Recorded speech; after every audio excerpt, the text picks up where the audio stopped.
Hi, good evening, everyone.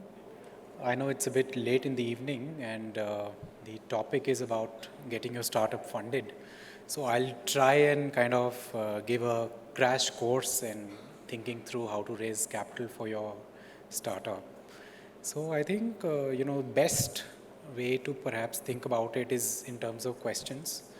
If you're a founder, you can ask yourselves few questions and then kind of take it from there. I think that's the best way to think about getting your startup funded. And the very first question should be, should I raise funding or not? If yes, how much should I raise? Whom should I raise from? How should I go about it? How do I approach them? What all things do I need to know about this, right? So these are the kind of sequence of questions perhaps any founder would think about. And I'll try and kind of very briefly answer some of them from our perspective, of course. So, the first one, should you raise capital or not? I think this is a very important part, and many entrepreneurs are able to run enterprises which are by default profitable and are kind of meeting the aspirations, right? Whether it is of a certain scale, certain amount, etc. And it is important to understand that the asset class that venture capital represents comes with its own expectations, right? Which is you need to be able to deliver growth, you need to be able to deliver exits, etc. Because there is a finite life to this capital. By the way, I'm sure everybody knows that venture capital in itself is third-party money, right? Our responsibility as VCs is also to what we call as limited partners from whom we raise our capital. And therefore, there are certain expectations that come along with raising a fund. So, should you actually need capital is the first question you should ask yourself. And if some of these growth expectations and exit responsibilities and governance responsibilities are something that you're not comfortable with or you don't align, you should perhaps, reconsider this. And then let's say if you want to raise capital, the very first thing that you should know to talk to any VC is that why do you want to raise capital, right? I think anybody would ask you that. There are examples on both sides where you had companies which started by building something and they realized that yes, after a certain time it's working, and therefore now I need capital to kind of grow this scale, right? I need to hire people, I need to kind of buy inventory, I need to kind of, do customer acquisition. But there are other tech businesses where perhaps you cannot start without capital, right? You need to think through that there is a technology that I'm building, and therefore to build that technology, I'll need people and cannot start, etc. So have the objective of why do you want to raise capital very clear, and then move on to the question of, how much and from whom. So as a thumb rule to think about raising how much capital, I think the best way to think about is calculate your kind of burn profile for, let's say, the next 18 months. What is it that you want to achieve in the next 18 months? How much burn will it incur in terms of P&L loss? How much money you will need for your working capital and how much money you'll need to buy assets.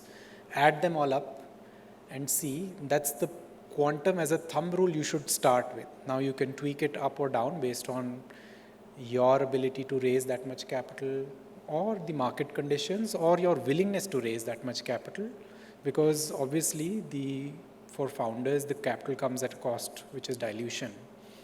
The other thing therefore to kind of just double click on from a founder dilution perspective is try to think along the lines, if you're, let's say, an experienced founder who's raising multiple rounds, etc., every round will get you dilution. Some founders want to kind of raise small amounts so that they can raise it frequently and delay raising larger amounts, because the delay leads to a certain scale of the business and a certain larger valuation, which reduces the dilution, right? Obviously. But you need to be willing to go out in the market again and again.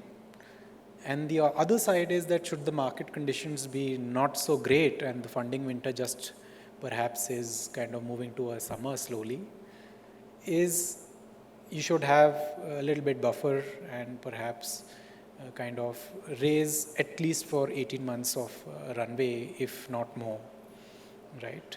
And the dilution from a VC perspective, the nuance that comes into picture is that should you raise money at an valuation which is not at fair price to your company's current situation, it can start a very negative vicious cycle, because you can raise money at, let's say, 2 times what you think is the right valuation, but if you're not able to deliver growth, the next round perhaps you'll have a company which is again not talking to the number, and the incoming investor will then lead to a down round, which is a very negative thing to be in. Therefore, raising money at the right valuation is very critical. It can lead to a higher dilution momentarily, but the way for any founder, and I always say this, is to think about dilution in its eventuality, not in a particular round. And what I mean by that is basically consider that should your business succeed after a few years, how much total capital will you ever need, and how much total dilution you will ever have to incur across multiple rounds.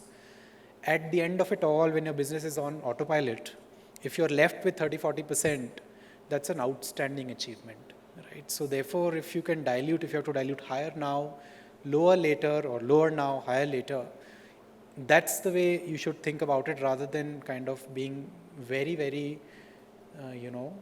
particular about the valuation of a particular instant in time.